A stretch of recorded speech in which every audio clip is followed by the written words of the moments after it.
Halo sahabat JDIH KPU Kabupaten Purbalingga, kembali lagi dalam podcast Hukum Kepemiluan episode ke-53.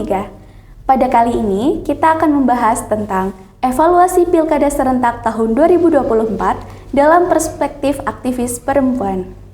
Narasumber kita pada kesempatan kali ini merupakan salah satu dosen ilmu politik Universitas Jenderal Sudirman, sekaligus merupakan aktivis perempuan yang sudah banyak berkarya dengan tulisan-tulisan hebat beliau. Pada kesempatan ini, narasumber kita adalah Ibu Titis Perdani, SIP MSOS. Selamat datang Ibu. Halo, selamat datang Mbak. Halo sahabat JDIH KPU Kabupaten Purbalingga. Beliau ini sudah banyak menulis terkait dengan pemilu gitu ya Bu, kemudian ada pilkada, kemudian terkait dengan perempuan. Izin menyampaikan judul-judulnya boleh Bu? Boleh, silakan. Nanti sahabat JDIH KPU Kabupaten Purbalingga bisa sekali untuk mengakses tulisan-tulisan beliau untuk menambah wawasan sahabat JDIH. Nah, judul yang pertama ini terkait dengan tata kelola tenaga ad hoc pemilu yang lebih mengakomodasi generasi muda dan perempuan. Kemudian ada jurnal mengenai perempuan dalam pusaran korupsi, kemudian pemberdayaan perempuan melalui public speaking dan foto produk. Selain itu juga ada jurnal mengenai evaluasi kelembagaan pengawas nih Bu, dan saksi pada Pilkada Serentak Kabupaten Purbalingga tahun 2018. Nah, Ibu terima kasih sekali sudah berkenan menjadi narasumber pada podcast ke-53. Sama-sama Mbak, saya juga terima kasih sudah diundang ya. Di tengah kesibukan Ibu yang pasti sangat padat ini Bu. Kebetulan sedang libur nih di kampus kayak gitu. Tapi Ibu pasti tetap ada agenda ya Bu. Iya, sedikit-sedikit lah Mbak, oke. Nah ini Bu, pada kesempatan ini terkait dengan evaluasi Pilkada Serentak yang kita bisa katakan tahapannya sudah selesai gitu ya Bu, karena tinggal menunggu pelantikan saja gitu Bu. Dalam bidang politik ini kan sering menjadi sorotan mengenai peran perempuan gitu ya Bu, perspektif masyarakat, stigma tentang perempuan begitu ya Bu. Nah, sahabat JDIH ini banyak sekali yang ingin mengetahui nih Bu mengenai politik afirmasi perempuan serta bagaimana sih Bu keterwakilan perempuan di era saat ini yang sudah modern, sudah ilmu-ilmu itu pun sudah bisa kita akses secara free gitu Bu. Iya, oke. Kaitannya dengan perempuan ya, menarik sekali isunya Mbak. Cuman saya sendiri sebetulnya bukan seorang yang aktivis banget begitu ya. Saya yang kemudian berhubung saya perempuan, saya seorang akademisi dan saya berusaha untuk bisa kemudian mengakomodir kajian-kajian terkait dengan perempuan juga. Mungkin pengamat loh tepatnya gitu ya Mbak. Nah, oke, kaitannya bagaimana sih perempuan dalam politik itu seperti apa, kaitannya dengan afirmasi dan sebagainya. Ya kalau seperti yang kita tahu ya Mbak, sebetulnya ada satu ungkapan yang diungkapkan oleh Michael Bachelet, salah satu, dia itu presiden pertama Chili, bahwa dia ngomong kalau demokrasi meninggalkan perempuan itu berarti demokrasi hanya untuk setengah warga negaranya. Coba bayangin. Jadi memang seurgensi itu keterlibatan perempuan untuk dilibatkan dalam proses pengambilan kebijakan dan politik, karena memang kalau kita tidak mengakomodir atau mengafirmasi perempuan itu artinya sebetulnya demokrasi itu hanya untuk setengah warga negaranya. Dan juga kita tahu ya Mbak, kalau kita ngomongin tentang jumlah perempuan dan juga laki-laki di BPS sendiri kan jumlahnya tidak terlalu terpaut jauh ya, bahkan cenderung lebih banyak perempuan. Ya enggak? Iya kan, perempuan 3 kali lipat dari jumlah laki-laki atau gimana? Itu betul Mbak. Kalau saya lihat di BPS sekarang juga tidak jauh signifikan, walaupun misalnya di DPT pemilu itu lebih banyak laki-laki tapi jumlahnya tidak signifikan. Itu artinya apa? Bahwa memang setengah dari warga negara kita itu adalah perempuan, di mana berarti perempuan harus punya ruang untuk itu. Jangan cuman kemudian memberi ruang kepada publik itu hanya untuk laki-laki, tetapi perempuan juga perlu diberikan ruang untuk itu. Selain itu juga kehadiran perempuan ini sebagai sebuah simbol bahwa negara ini adalah milik semuanya. Kan kalau kita menganut sistem demokrasi itu kan artinya demokrasi ini adalah sistem yang mengakomodir semua hak warga negaranya. termasuk kita sebagai perempuan. Artinya berarti sudah kita sistemnya demokrasi dan kemudian kita paham atas akan adanya kesetaraan gender untuk perempuan, dan kita melihat bahwa data perempuan juga powerful ya, istilahnya kita nggak kalah dari jumlah laki-laki itu juga banyak. Artinya menurut kami itu sangat penting, dan itu pun diakui oleh negara dengan berbagai aturan yang kemudian dibahas atau kemudian dimunculkan terkait dengan bagaimana negara mengakomodir kepentingan-kepentingan dari perempuan gitu. Baik Ibu, artinya negara juga sudah memberikan kesempatan gitu ya Bu. Betul. Untuk perempuan itu berpartisipasi.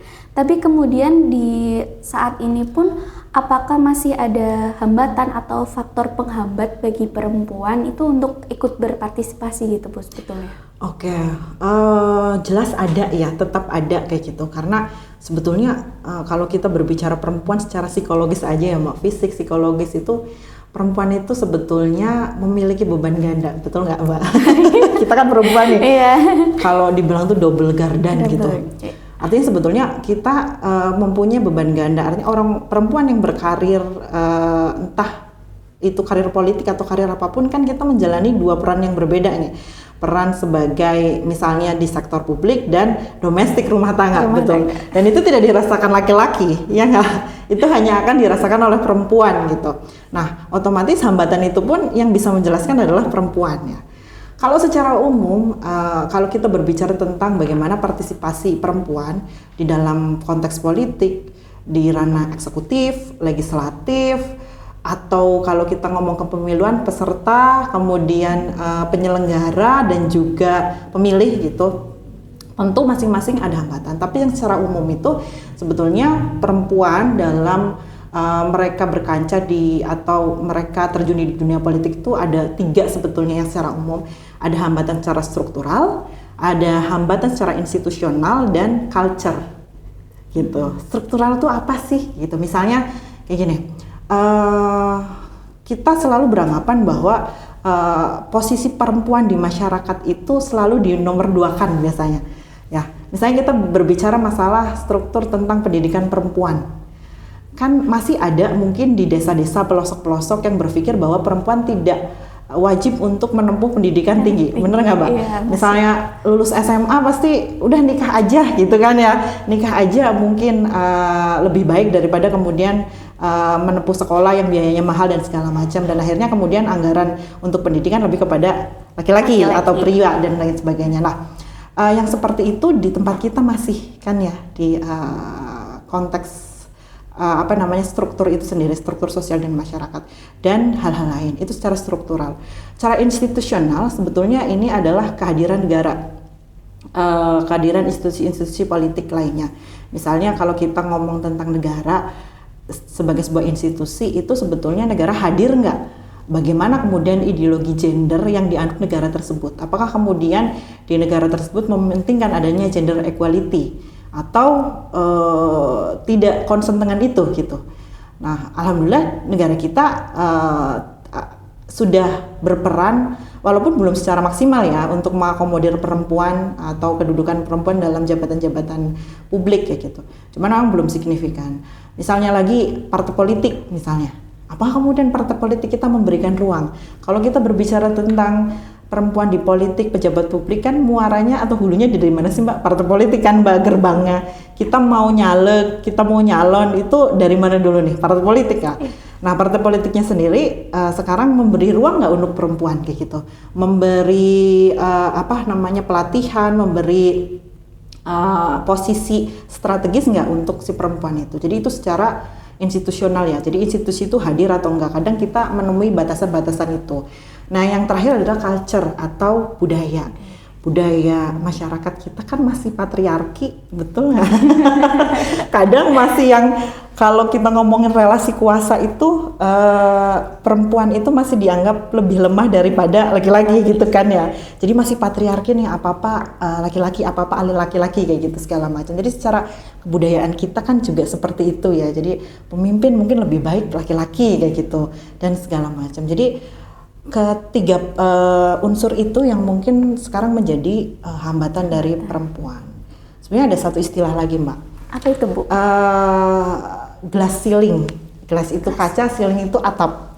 Jadi kalau perempuan itu diibaratkan mereka itu sedang menaiki tangga, tapi di atasnya itu ada glass ceiling, atap kaca. Perempuan bisa melihat masa depan itu dengan gamblang. Misalnya saya ingin menjadi seorang kepala daerah gitu ya. Saya melihat, oh saya punya kapasitas misalnya ya. Saya punya kapasitas, saya punya modal sosial, saya punya ini, kayaknya saya pantas deh, atau saya bisa menjadi kepala daerah. Tapi tiba-tiba ketika dia jalan ke atas, ada kepentok kaca nih kayak gitu. Dia nggak melihat batasan-batasan itu, kaca-kaca itu yang menjadi penghalang. Apa itu penghalangnya? Misalnya restu parpol, dinamika internal institusi dan sebagainya. Akhirnya itu kemudian menghalangi dia untuk menggapai cita-cita yang sudah tergambar jelas itu. Ya, itu saya dapat dari pelatihan partisipasi politik perempuan di UI tahun 2014 tentang glass ceiling itu. Iya. Istilah baru. Kaca, atap kaca gitulah. Gitu. Oke. Baik Ibu, tadi juga sudah disampaikan mengenai demokrasi yang perempuan ini bisa diibaratkan setengahnya dari warga negara gitu ya Bu. Nah, terkait dengan hal itu di Kabupaten Purbalingga sendiri, jumlah pemilih perempuan ini hampir setengah DPT Pilkada 2024. Ini sekitar 49,54%. Artinya kan hampir setengahnya sendiri banyak perempuan gitu ya Bu. Yeah. Baik, menurut pandangan Ibu mengenai perilaku pemilih perempuan ini, apakah sebetulnya sudah melek terhadap isu-isu atau program-program yang sebetulnya berpihak ke perempuan itu sendiri atau belum ini Bu? Oke. Nah ini juga PR lagi ya, harusnya mungkin kalau orang awam melihat dengan jumlah segini nih perempuan banyak, harusnya kemarin kan ada calon perempuan juga ya, Bu Tiwi ya sebagai petahana, dan yang terpilih Mas Fahmi Dimas ya gitu, tapi yang menang justru laki-laki gitu kan ya. Harusnya kemudian mungkin nggak jumlah ini bisa dipertimbangkan. Sebetulnya ini PR-nya ada dua, kita bisa melihat dari sisi pemilih dan dari sisi yang dipilihnya atau pesertanya gitu ya. Dari sisi pemilih ya kita bisa mungkin benar kata Mbak tadi, belum ada kesadaran kayak gitu untuk kemudian melihat, oh biasanya kan seharusnya ya kalau kata Mata Najwa Mbak Nana itu kan kita perempuan harus memilih perempuan, harusnya seperti itu. Tapi mungkin ada pertimbangan-pertimbangan lain. Pertama adalah kalau kita berbicara melek, memang mungkin ada kecenderungan perempuan di sini kan juga menilai bagaimana kemudian kinerja, bagaimana kemudian track record dan sebagainya. Nah, yang menarik adalah saya juga kemarin melakukan penelitian Mbak, tapi ini untuk anggota Dewan Perempuan, calon anggota Dewan Perempuan, tapi sebetulnya case-nya sama dengan calon kepala daerah perempuan. Jadi kebanyakan itu mereka yang kemudian mencalonkan diri sebagai kepala daerah itu kurang kemudian menggunakan isu-isu perempuan. Jadi isu-isu tentang gender, apa sih kebutuhan mendasar dari perempuan, ibu-ibu dan sebagainya itu apa, itu kemudian kurang dimunculkan dalam visi misi, program dan sebagainya. Akhirnya kemudian yang disampaikan adalah program-program yang bersifat umum, ya, program-program yang menyasar umum. Jadi mungkin tidak ada sense of belonging atau keterikatan sendiri terhadap saya perempuan, saya harus milih perempuan kayak gitu mungkin ya Mbak. Jadi seperti itu. Mungkin itu juga yang terjadi. Jadi bagaimana kemudian seharusnya kepala daerah perempuan itu lebih bisa mengarahkan isu-isu juga yang kaitannya dengan perempuan.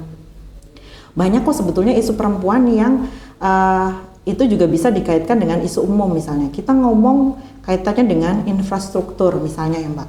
Infrastruktur, kalau kita berbicara tentang kebijakan yang feminis, pro perempuan, kita melihat sekarang ada lagi muncul berita ibu hamil yang harus menyeberangi sungai. Pernah dengar berita kayak gitu kan, ya ditandu dan sebagainya, mau melahirkan dan sebagainya.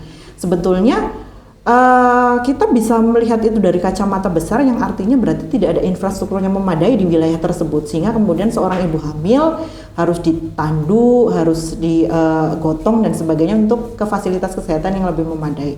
Nah, kalau itu dimaknai dari perspektif perempuan yang merasakan gimana sih sakitnya mau melahirkan gitu, gimana sih berjuangnya mempertaruhkan nyawa mau melahirkan yang harus ditandu kayak gitu.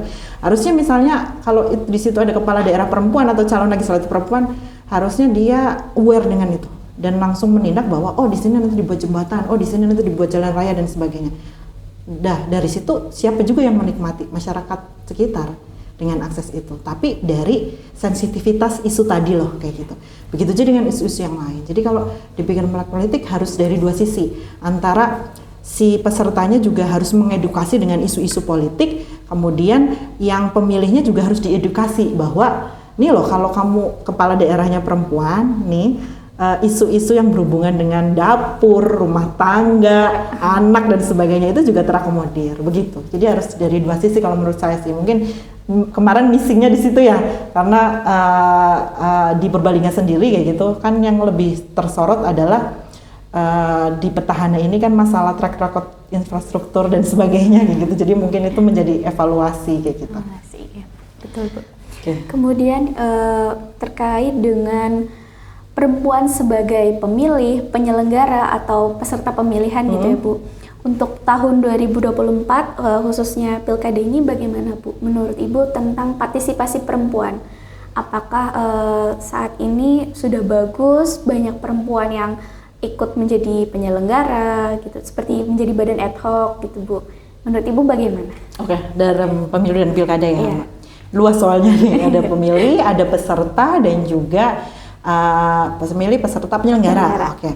Dari sisi pemilih dulu ya mungkin Mbak.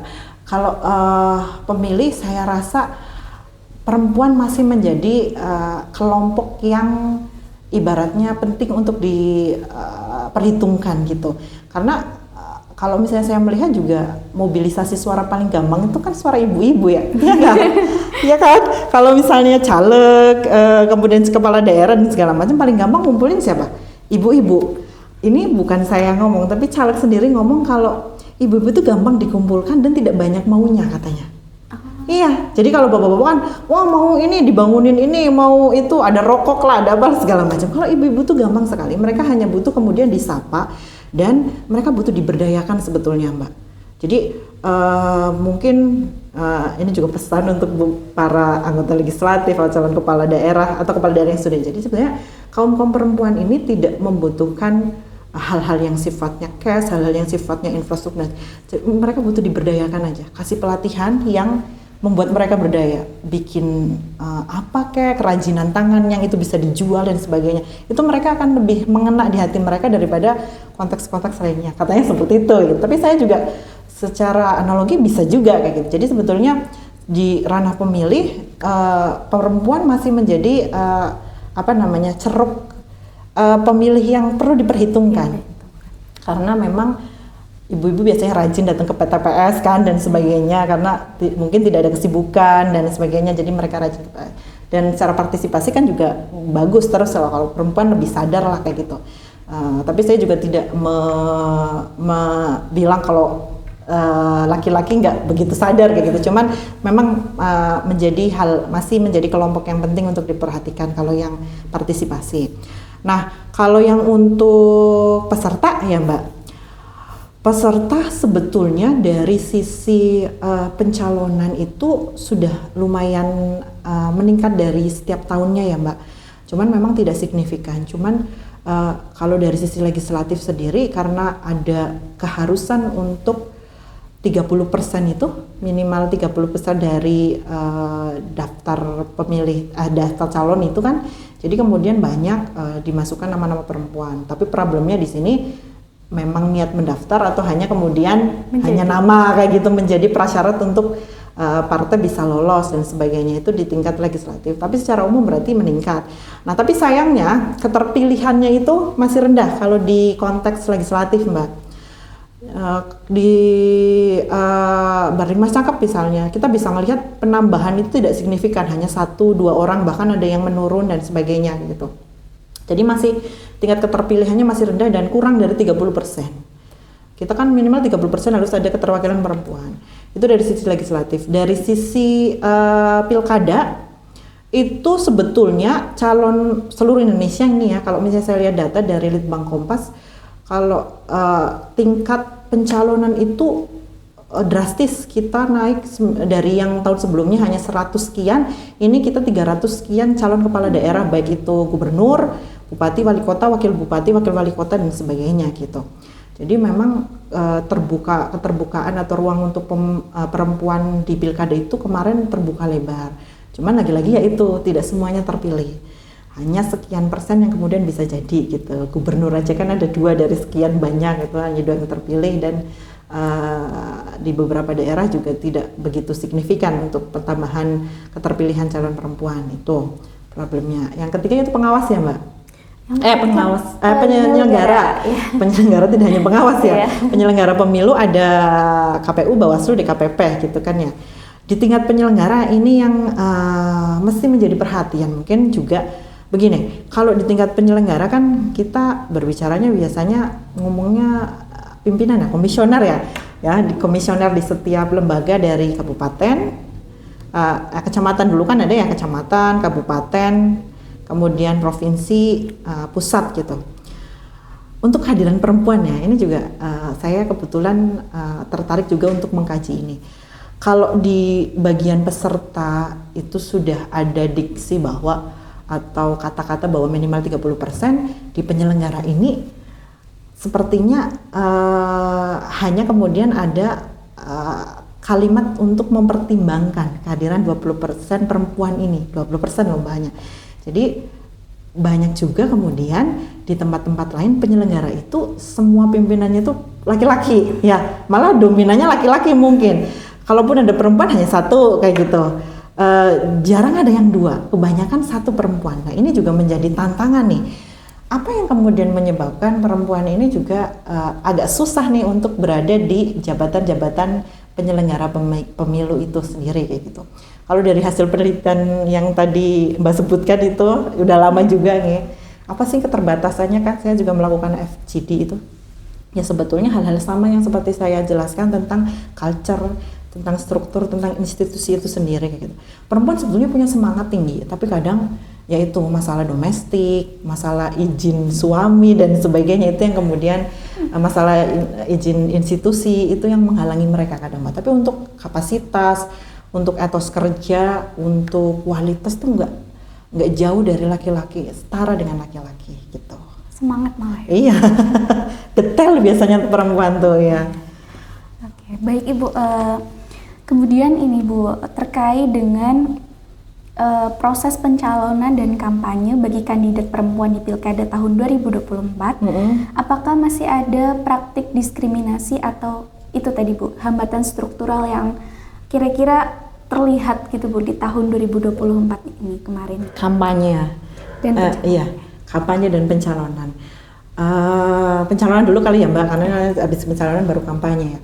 Kalau pencalonan sendiri begini, yang saya soroti mungkin ada beberapa evaluasi terkait dengan pencalonan yang sebetulnya ini tidak hanya berlaku untuk perempuan, tetapi kalau ini diterapkan berarti ini juga berlaku bagi laki-laki maupun perempuan sebagai calon-calon yang berkualitas gitu ya.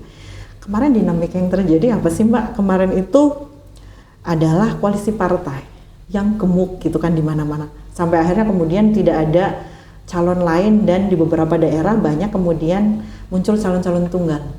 Nah itu kan muaranya sebetulnya ketika kita kemudian menghadirkan pemimpin perempuan kan hulunya itu dari partai politik. Partai politik menghadirkan nggak calon kepala daerah itu untuk kita pilih ya kan. Nah dari pencalonan itu kan rekrutmen itu.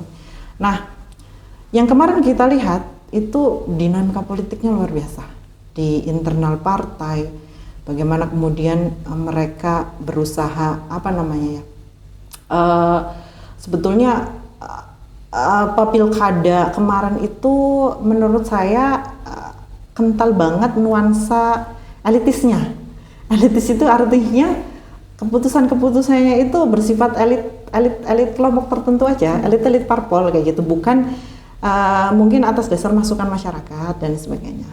Mungkin kita bisa berbicara salah satu contoh misalnya ya, kalau kita berbicara perempuan itu calon gubernur Banten, Airin, tahu ya yang ininya yang kemudian satu dinasti dengan Ratu Atut dan sebagainya. Airin kan memang petahana waktu itu. Tetapi kalau Mbak bisa lihat pada saat itu terjadi dinamika antara Airin mau dicalonkan menjadi gubernur atau tidak, kan dicabut waktu itu sama Golkar kan, sama Pak Bahlil, hingga kemudian terjadi dinamika gejolak bahwa Airin itu survei elektabilitasnya tuh tinggi, berarti kan dia dia istilahnya dinantikan masyarakat untuk kemudian bisa maju. Tetapi karena ada dinamika di internal parpol itu yang akhirnya kemudian membuat akhirnya waktu itu sempat tersingkir, walau akhirnya kemudian dicalonkan lagi tapi kalah sih kayak gitu. DKI Jakarta, bagaimana kemudian survei elektabilitas Anies Baswedan naik kan, tinggi banget. Masyarakat DKI Jakarta sebetulnya menghendaki Anies itu mencalonkan diri. Tapi karena memang koalisi partai dan dinamika parpol yang terjadi saat itu lumayan kencang, hingga akhirnya ada ada isu menjegal dan sebagainya. Nah, hal-hal yang seperti itu yang menurut saya harus perlu dievaluasi di pilkada mendatang. Ada wacana untuk menurunkan batas, proporsi, ibaratnya itu batas, ambang batas parpol untuk bisa mencalonkan. Itu ada upaya untuk diturunkan agar ke depan itu muncul tidak hanya kemudian satu calon atau koalisi besar dan sebagainya yang sekarang itu terjadi. Itu untuk konteks hambatan pencalonannya ya Mbak. Jadi hambatannya itu Mbak di parpolnya itu institusinya. Dan yang kedua itu kampanye. Kalau untuk perempuan gitu kan ya hambatannya. Itu biasanya isu-isu kaitannya dengan sensitivitas, bukan sara juga ya, kayak misalnya pemimpin lebih baik laki-laki gitu dalam agama tertentu kayak gitu misalnya, kan diharamkan pemimpin perempuan kayak gitu kan masih ada kemarin. Contoh di Maluku Utara, Shirley Coanda tahu Mbak, yang kemarin itu Benny Laos suaminya itu almarhum meninggal karena kecelakaan kapal itu, kemudian dia mencalonkan diri menjadi gubernur perempuan. Jadi loh Mbak, dua gubernur perempuan yang jadi itu kan Khofifah Jawa Timur dan Shirley Coanda ini dari Maluku Utara. Dan ini sempat diserang isu bahwa isu agama bahwa sebaik-baiknya pemimpin adalah laki-laki kayak gitu, tidak boleh perempuan dan sebagainya. Paling hambatannya itu saja kalau dari eksternal ya. Kalau dari internal, kalau perempuan ya itu tadi ya konteks domestik, tapi kalau perempuannya sendiri fight, perempuannya semangat, insya Allah tidak ada kendala berarti ya. Baik Ibu. Kemudian terkait dengan partisipasi perempuan ini juga berkaitan dengan kesadaran dari perempuan itu sendiri.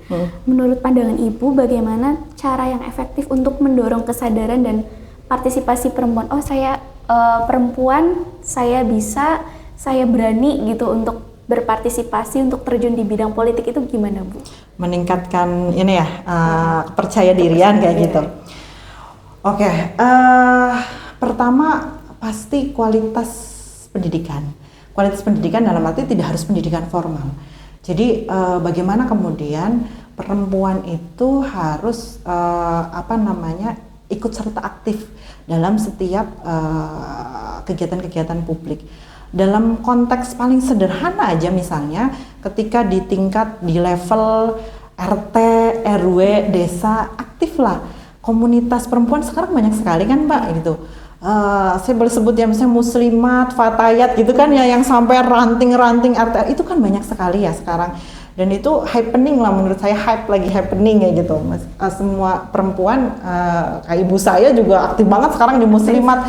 Fatayat NU juga lumayan aktif sekali. Nah, dari konteks sederhana itu aja, di organisasi-organisasi terendah atau terkecil di setiap ranting itu saja di situ.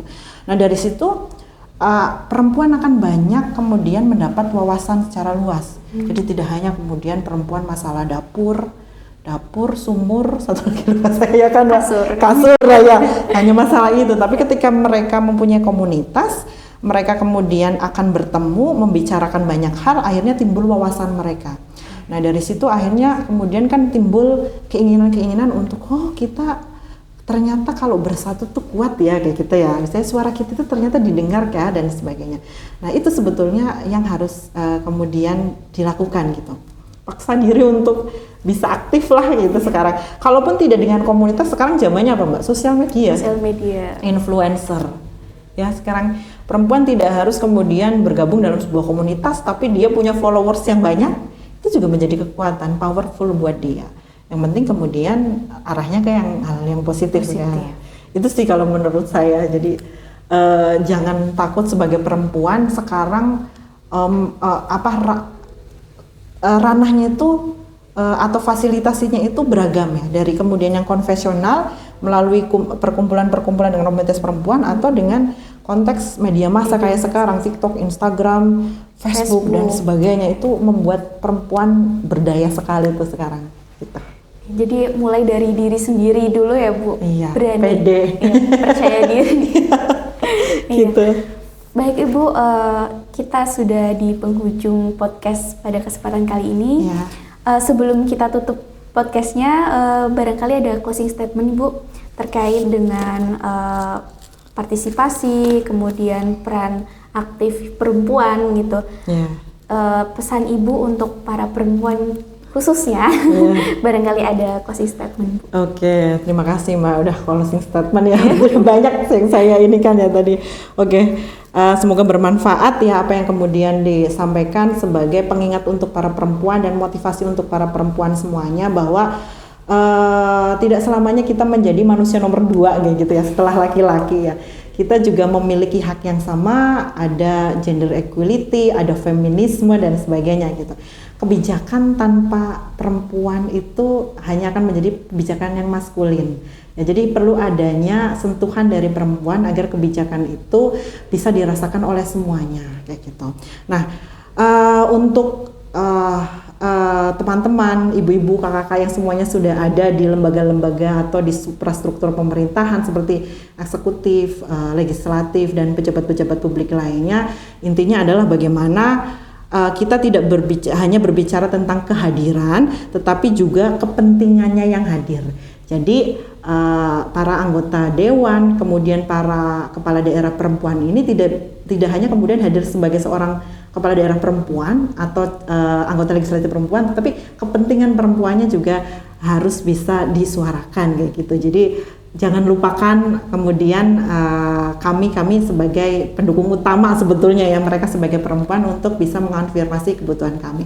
Dan untuk pemilih ya, saya juga pemilih soalnya, dan untuk pemilih, percayalah perempuan ini memiliki suara yang luar biasa yang bisa dipertimbangkan, dan bahkan kita setengah dari penduduk negara ini. Jadi jangan minder, jangan takut, kemudian harus percaya diri bahwa ternyata suara perempuan bisa mengubah segalanya gitu. Wow, sangat bermanfaat yang sudah dibagikan. Ya, semoga ya Mbak ya.